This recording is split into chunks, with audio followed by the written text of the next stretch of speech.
Hi friends, ನಮಸ್ಕಾರ ಎಲ್ರಿಗೂ. Welcome back to our YouTube channel. NSP YouTube ಚಾನಲ್ಗೆ ನಿಮ್ಮೆಲ್ರಿಗೂ ಸ್ವಾಗತ. ಫ್ರೆಂಡ್ಸ್, ನಾನಿವತ್ತಿಲ್ಲಿ ಫಿಶ್ದು ತವಾ ಫ್ರೈನ ಯಾವ ರೀತಿ ಮಾಡೋದು ಅಂತ ತೋರಿಸ್ತಾ ಇದ್ದೀನಿ. ನಾನಿಲ್ಲಿ ಅರ್ಧ kg ಫಿಶ್ನ ತೊಗೊಂಡಿದ್ದೀನಿ. ಇದು ಕಾಟ್ಲ ಮೀನು ಅಂತ ಹೇಳ್ತಾರಲ್ಲ ಅದಿದು.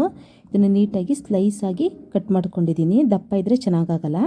ಇಲ್ಲಿ ಒಂದು 7ರಿಂದ 8 ಬ್ಯಾಡಗಿ ಮೆಣಸಿನ್ಕಾಯಿನ ನೀರಲ್ಲಿ ನೆನೆಸಿಕೊಂಡಿದ್ದೀನಿ ಒಂದು 5 ನಿಮಿಷ ಮೊದಲು. ರುಬ್ಬೋದಕ್ಕೆ ಈಸಿ ಆಗುತ್ತೆ, ಅದಕ್ಕೋಸ್ಕರ. ಇದು ಹುಣಸೆಹಣ್ಣು, ಒಂದು ನಿಂಬೆಹಣ್ಣು ಗಾತ್ರದಷ್ಟು ಹುಣಸೆಹಣ್ಣ ನೀಟಾಗಿ ಕ್ಲೀನ್ ಮಾಡಿ ನೀರಲ್ಲಿ ಹಾಕಿಟ್ಕೊಂಡಿದ್ದೀನಿ. ನೀಟಾಗಿ ಹುಳಿ ಬಿಡತ್ತೆ. ಇವಾಗ ಇದಕ್ಕೆ ಶುಂಠಿ, ಬೆಳ್ಳುಳ್ಳಿ, ಜೀರಿಗೆ, ಸಾಸಿವೆ, ಮೆಂತ್ಯ, ಅರಿಶಿನ ಪುಡಿ. ಇವಾಗ ಮೊದಲನೇದಾಗಿ ಒಂದು ಮಿಕ್ಸಿ ಜಾರ್ಗೆ ನಾನು ಬೆಳ್ಳುಳ್ಳಿನ ಹಾಕ್ಕೊತಾ ಇದ್ದೀನಿ. ಇಲ್ಲಿ ಒಂದು 10ರಿಂದ 12 ಬೆಳ್ಳುಳ್ಳಿ ಇದೆ. ಇದು 1 kg ಆಗುವಷ್ಟು ಮಸಾಲೆಗೆ ಮಾಡ್ತಾಯಿದ್ದೀನಿ ನಾನು.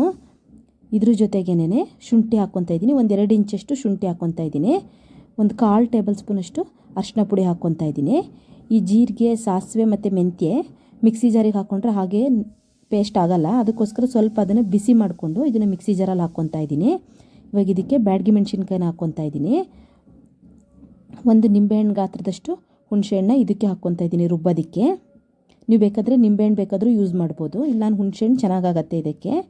ಇದಕ್ಕೆ ರುಚಿಗೆ ತಕ್ಕಷ್ಟು ಉಪ್ಪು ಹಾಕಿ ಸ್ವಲ್ಪ ನೀರು ಹಾಕಿ ಇದನ್ನು ನೀಟಾಗಿ ಪೇಸ್ಟ್ ಮಾಡ್ಕೋಬೇಕಾಗತ್ತೆ.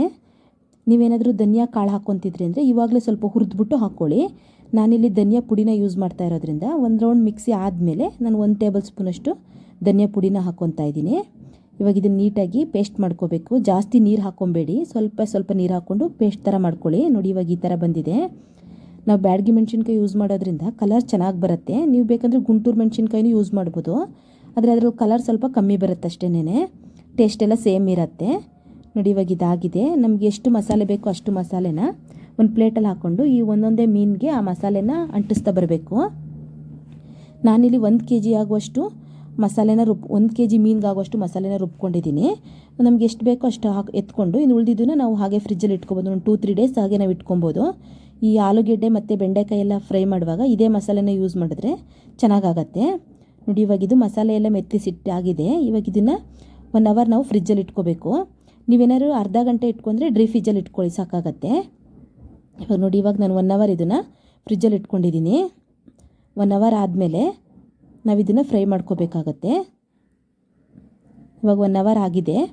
ನೋಡಿ, ಇವಾಗ ಇದನ್ನು ಫ್ರೈ ಮಾಡ್ಕೋಬೇಕು. ನಾನಿಲ್ಲಿ ತವಾದಲ್ಲಿ ಬೇಕಾದರೂ ನೀವು ಫ್ರೈ ಮಾಡ್ಕೋಬೋದು. ನಾನಿಲ್ಲಿ ಕಬ್ಬಿಣದ ಬಾಣಲಿನಲ್ಲಿ ಮಾಡ್ಕೊತಾ ಇದ್ದೀನಿ. ರುಚಿ ಚೆನ್ನಾಗಾಗತ್ತೆ ಮತ್ತು ನೀಟಾಗಿ ಎದ್ದು ಬರುತ್ತೆ. ಅದಕ್ಕೋಸ್ಕರ ನಾನಿಲ್ಲಿ ಮೊದಲನೇದಾಗಿ ಸ್ವಲ್ಪ ಬಾಣಲಿ ಬಿಸಿ ಆದಮೇಲೆ ಇದಕ್ಕೆ 1 ಟೇಬಲ್ ಸ್ಪೂನಷ್ಟು ಕೊಬ್ಬರಿ ಎಣ್ಣೆನ ಹಾಕ್ಕೊತಾ ಇದ್ದೀನಿ. ನೀವೇನಾದರೂ ಕೊಬ್ಬರಿ ಎಣ್ಣೆ ಯೂಸ್ ಮಾಡೋರಲ್ಲ ಅಂತಂದರೆ ನೀವು ಯಾವುದು ಡೈಲಿ ಯಾವ ಎಣ್ಣೆನ ಯೂಸ್ ಮಾಡ್ತೀರೋ ಅದನ್ನೇ ಹಾಕ್ಕೊಳ್ಳಿ. ಇವಾಗ ಇದಕ್ಕೆ ನಾನು ಒಂದೊಂದೇ ಮೀನನ್ನ ಹಾಕ್ಕೊತಾ ಬರ್ತಿದ್ದೀನಿ. ಇದು ಸಿಮ್ಮಲ್ಲಿ ಇಟ್ಕೊಳ್ಳಿ, ಉರಿ ಜಾಸ್ತಿ ಇಟ್ಕೊಳ್ಳೋದು ಬೇಡ. ಇದು ಮೀನು ಹಾಕ್ಕೊಂಡ್ಮೇಲೆ ಮೇಲೆ 1 ಟೇಬಲ್ ಸ್ಪೂನಷ್ಟು ನೀವು ಕೊಬ್ಬರಿ ಎಣ್ಣೆ ಹಾಕ್ಕೊಳ್ಳಿ. ಇದಕ್ಕೆ ಎಣ್ಣೆ ಏನು ಅಷ್ಟೊಂದು ಜಾಸ್ತಿ ಬೇಕಾಗಲ್ಲ. ನೀವು ಬೇಕಂದರೆ ಇದನ್ನು ಡೀಪ್ ಫ್ರೈ ಮಾಡ್ಕೊಬೋದು, ಆದರೆ ಅದಕ್ಕೆ ಮಸಾಲೆ ಎಲ್ಲ ಬಿಟ್ಕೊಂಡ್ಬಿಡುತ್ತೆ.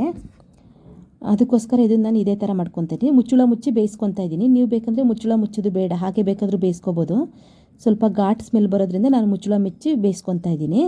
ನೋಡಿ, ಇವಾಗ ಇದಾಗಿದೆ. ಒಂದು 3 ನಿಮಿಷ ಒಂದು ಸೈಡ್ ಬೇಯಿಸ್ಕೊಂಡ್ರೆ ಸಾಕಾಗತ್ತೆ. ಇದಾಗಿದೆ ಅನ್ನೋಂಗಿದ್ರೆ ನೀಟಾಗಿದೆ ಎದ್ದು ಬರುತ್ತೆ. ನೋಡಿ, ಇವಾಗ ಈ ಥರ ಆಗಿದೆ. ನೋಡಿ, ಒಂದು ಸೈಡ್ ಬೆಂದಿದೆ. ಇವಾಗ ಇದನ್ನು ಉಲ್ಟಾ ಹಾಕಿ ಇನ್ನೊಂದು ಸೈಡ್ ಬೇಯಿಸ್ಕೊತಾ ಇದ್ದೀನಿ. ಇದು ಅನ್ನ ರಸ ಜೊತೆ ತುಂಬ ಚೆನ್ನಾಗಿ ಸೆಟ್ ಆಗುತ್ತೆ. ಇದು ಸೂಪರಾಗಿರುತ್ತೆ. ಇದು ಮನೇಲೇ ಮಾಡಿರೋಂಥ ಮಸಾಲೆ. ನೀವು ಬೇಕಂದರೆ ಅಂಗಡಿನಲ್ಲೆಲ್ಲ ಮಸಾಲೆ ಮಾಡಿ ಹಾಕಿದ್ರೆ ಈ ಥರ ರುಚಿ ಬರಲ್ಲ. ಇದು ನೀವು ಬೇಕಂದರೆ ಟ್ರೈ ಮಾಡಿ. ಅದನ್ನು ಅಂಗಡಿನಲ್ಲಿ ಇರೋ ಮಸಾಲೆನಲ್ಲಿ ಜಾಸ್ತಿ ಪ್ರಿಸರ್ವೇಟಿವ್ ಹಾಕಿರ್ತಾರೆ ಮತ್ತು ಕಲರ್ ಜಾಸ್ತಿ ಇರುತ್ತೆ. ಅದಕ್ಕೋಸ್ಕರ ನಾವು ಹೆಲ್ದಿಯಾಗಿ ಮನೇಲೇ ಮಾಡ್ಕೊಬೋದು ಮಸಾಲೆನ. ಮತ್ತು ಎಲ್ಲ ಐಟಮ್ಸು ಮನೇಲೇ ಇರೋದ್ರಿಂದ ಅದರಲ್ಲೇ ಮಾಡ್ಕೊಳ್ಳೋದೇನು ಕಷ್ಟ ಆಗಲ್ಲ. ನೋಡಿ, ಇವಾಗ ಇದಾಗಿದೆ. ಇದನ್ನೊಂದು ಪ್ಲೇಟಿಗೆ ತೆಗ್ದಿಕ್ಕೊತಾ ಇದ್ದೀನಿ. ಇದು ಕಾಟ್ಲ ಮೀನ್ದು ತವಾ ಫ್ರೈ. ಇದು ತುಂಬ ಚೆನ್ನಾಗಾಗತ್ತೆ ರುಚಿ ಅಂತೂ. ನೀವು ಒಂದು ಸಲ ಮಾಡ್ಕೊಳ್ಳಿ ಫ್ರೆಂಡ್ಸ್. ಹೇಗೆ ಬಂದಿತ್ತು ಅಂತ ಹೇಳಿ. ಇದೇ ರೀತಿ ಸಪೋರ್ಟ್ ಮಾಡ್ತಾಯಿರಿ ಫ್ರೆಂಡ್ಸ್. ನಾನು ಮಾಡಿರೋ ರೆಸಿಪಿನ ನೀವು ಟ್ರೈ ಮಾಡಿ ಮನೇಲಿ ಯಾವ ರೀತಿ ಬಂದಿತ್ತು ಅಂತ ಹೇಳಿ. ಇನ್ನೂ ಹೆಚ್ಚು ಸಬ್ಸ್ಕ್ರೈಬ್ ಮಾಡ್ಕೊಳ್ಳಿ, ಲೈಕ್ ಮಾಡಿ, ಶೇರ್ ಮಾಡಿ, ಕಮೆಂಟ್ ಮಾಡಿ. ನೋಡಿ, ಫಿಶ್ ತವಾ ಫ್ರೈ ರೆಡಿಯಾಗಿದೆ. Thank you friends. Thank you for watching.